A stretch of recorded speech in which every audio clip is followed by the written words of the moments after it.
Hello દોસ્તો, Mahesh computer technology YouTube ચેનલમાં આપનું સ્વાગત છે। આજે આપણે વાત કરીશું ખેલ સહાયક ભરતી, વ્યાયામ શિક્ષક ભરતી, બરાબર, જે ઘણા વર્ષોથી કૂદીને આગળ જ એક્સટેન્ડ થતી રહેતી હતી, બરાબર। તો આના માટે અત્યારે રિયલ પ્રોસેસ કરવામાં આવી રહી છે અને એના માટેનું અપડેટ આવી ગયું છે, બરાબર। એટલે એની અંદર શું અપડેટ છે એ વાત કરીશું અને એની અંદર શું વાતચીત થઈ એ, બરાબર। હવે એની અંદર દેખવા જઈએ તો પહેલાં તો અહીંયા વાત કરી દીધી છે। આ 21/7/2026ના રોજ એક પરિપત્ર બહાર પાડી દેવામાં આવ્યો છે ને એની અંદર વાત કરી દીધી છે, બરાબર। એમાં કચેરીથી આદેશ કરવામાં આવ્યો છે। હવે કચેરી તો આપણે જે ગાંધીનગર છે એનાથી વાત કરી દીધી। આ ઠરાવ ક્રમાંક છે, ઠરાવ ક્રમાંક અહીંયા તમે જોઈ શકો છો અને આ ઠરાવ ક્રમાંક ઓરિજિનલ એટલે કે ઓનલાઈન મેળવીને તમે વાંચી પણ શકો છો।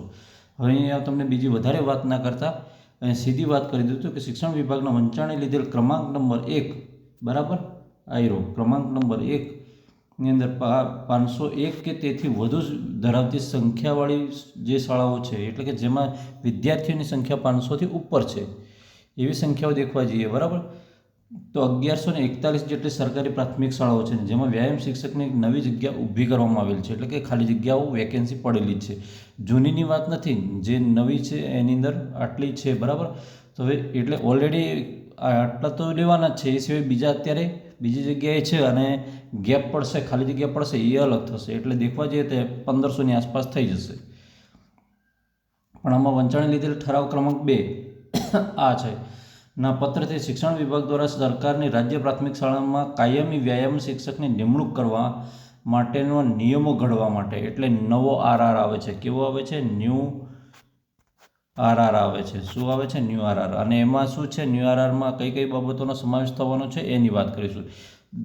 બે જબરજસ્ત વસ્તુઓ છે એનો સમાવેશ થવાનો છે। આની અંદર આખી પરીક્ષા પદ્ધતિ, બરાબર, પરીક્ષા પદ્ધતિ છે એની અંદર વાત થવાની છે, એટલે કે પરીક્ષા પદ્ધતિમાં સુધારો આવવાનો છે।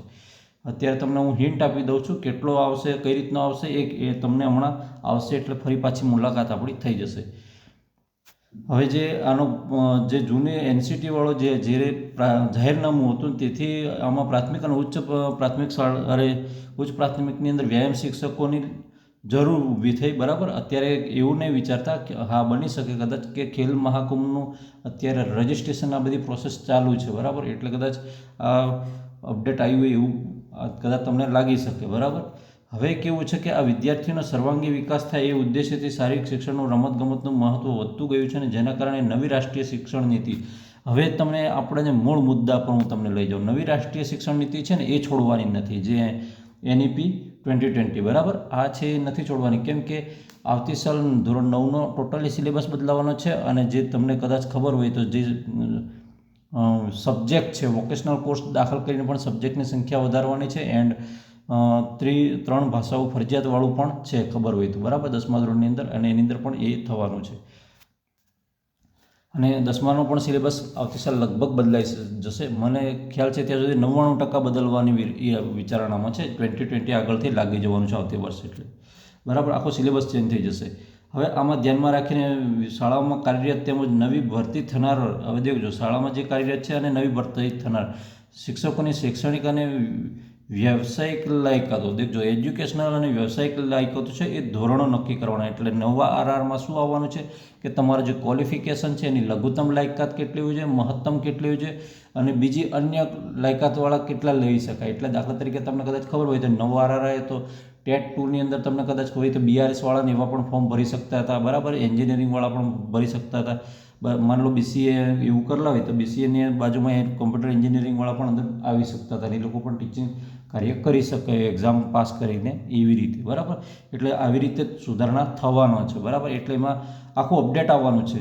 હવે એમાં શું છે કે એ જે એના માટે એક સમિતિની રચના કરવામાં આવી અને આ સમિતિ છે આ સમિતિએ વ્યાયામ શિક્ષકોની નિમણૂકના નિયમો ઘડવા માટે જરૂરી વિચારણા કરવાની છે અને તે અંગે એક આખો મુસદ્દો તૈયાર કરવાની છે ને એ રજૂ કરવાની છે, એટલે આખો નવો જ આખો રિપોર્ટ તૈયાર થવાનો છે। આ સમિતિની રચના, એટલે કે આ સમિતિ ક્યાર સુધી, ઓલરેડી આ આપણે તારીખ આપીને 21 આ વાત થઈ ગઈ છે, બરાબર, આ સમિતિ ક્યાર સુધીમાં વાતચીત આપણને મેસેજ રિટર્ન આવશે કે એટલે રિપોર્ટ આપશે, તો અહીંયા દેખવા જઈએ તો 28/7 હમણાં આવે છે, 28/7/26ના રોજ બપોરે 12 કલાકે આ સમીક્ષા કેન્દ્ર ખાતે આયોજિત કરેલ છે। એટલે પછી આ રિપોર્ટ લઈને અને એમાં ફરી પાછી મિટિંગ થશે ને એમાં વાતચીત થશે અને પછી જે તે મુદ્દાનું તારણ થશે ને પછી ફાઇનલ આરઆર પછી થશે.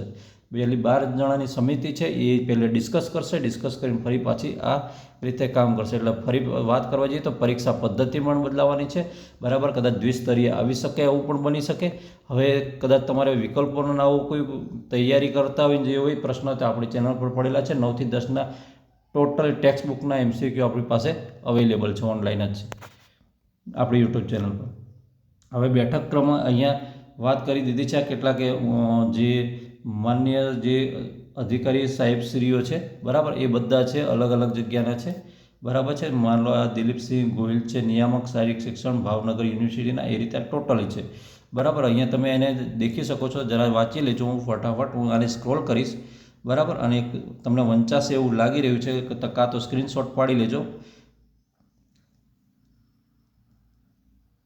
બરાબર. અને આ અહીંયા જે PK ત્રિવેદી નિયામકશ્રી છે પ્રાથમિક શિક્ષણના, એમણે એ કરેલું છે અને આ ફાઇનલ કરેલું છે. હું થોડું નાનું કરી દઉં એટલે તમને ખબર પણ પડી જાય. હું ગણી પણ બતાવું તમને કે આ 1 2 3 4 5 6, બરાબર, 6 અને 6 12 જણા. મેં વાત કરી એમ 12 જણાની આ જે સમિતિ છે એ ટૂંક સમયમાં ડિસિઝન લાવવાની છે અને પરીક્ષા પદ્ધતિની બધી જ વસ્તુ અપડેટ થવાની છે. એટલે બને ત્યાં સુધી, મને લાગે ત્યાં સુધી નવેમ્બરની આસપાસ, એટલે કે 26ના અંદર પહેલાં પરીક્ષા લઈ લે એવું બની જાય, કાં તો પરીક્ષા આવી જાય એવું પણ બની શકે. માત્ર એટલે માટે તમે થોડે આમ પ્રિપેર થઈ જજો, માનસિક રીતે તૈયારીમાં લાગી જજો. ઓકે મિત્રો, વિડીયો ગમે તો વિડીયોને લાઇક કરજો, ચેનલ પર ન હોય તો ચેનલ સબસ્ક્રાઈબ કરવાનું બિલકુલ નહીં ભૂલતા. ફરી મળીશું આવી જ માહિતી સાથે. ત્યાં સુધી રજા આપો. જ્યારે આનો નવો આરઆર આવે એટલે આપણી મુલાકાત ચોક્કસ થશે. જય હિન્દ.